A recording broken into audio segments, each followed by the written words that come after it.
was sitting here reading my book today, and it's so fascinating what they're talking about phobias and manias. Hold on, let me open up the first page for you guys because I really wanted to read this little section for you. I found it really interesting. This is just one of the little facts that I'm going to share from my book today. I know I broke my nail. Oh, I am sweating. I'm tanning right now. So basically the book starts off with that we are all driven by our fears and desires, right? And the words phobia and mania come from Greek.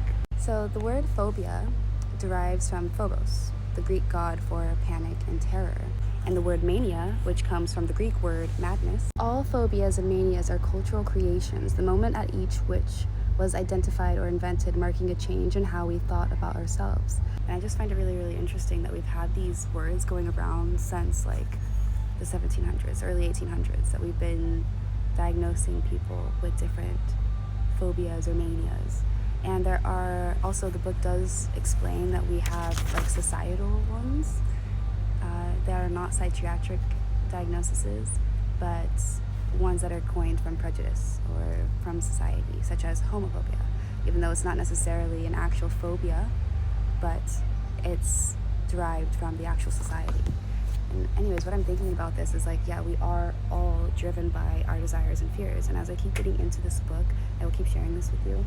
But yeah, I'm just thinking about how other people function in the world and why it happens this way. Phobia and a mania, you can identify this if you are changing your normal day-to-day to avoid these things or to do them. Look at this spider. I mean, it even looked real, right? As I keep diving deeper into this book, I will share some of these phobias and manias with you that I find interesting. If there are some that you also want me to look into and see if the book has, like, let's get into it, put it in the comments, and I will get into it. I'll make a video about it or something like that. So yeah, I mean, it's just so interesting, like things that we do, things that people are afraid of, why we are afraid of them. Like, it makes so much sense, and we do live our lives based off of fear and desire. So this book is super interesting. I'm gonna get into it with you guys later. I hope you have a great day. Bye.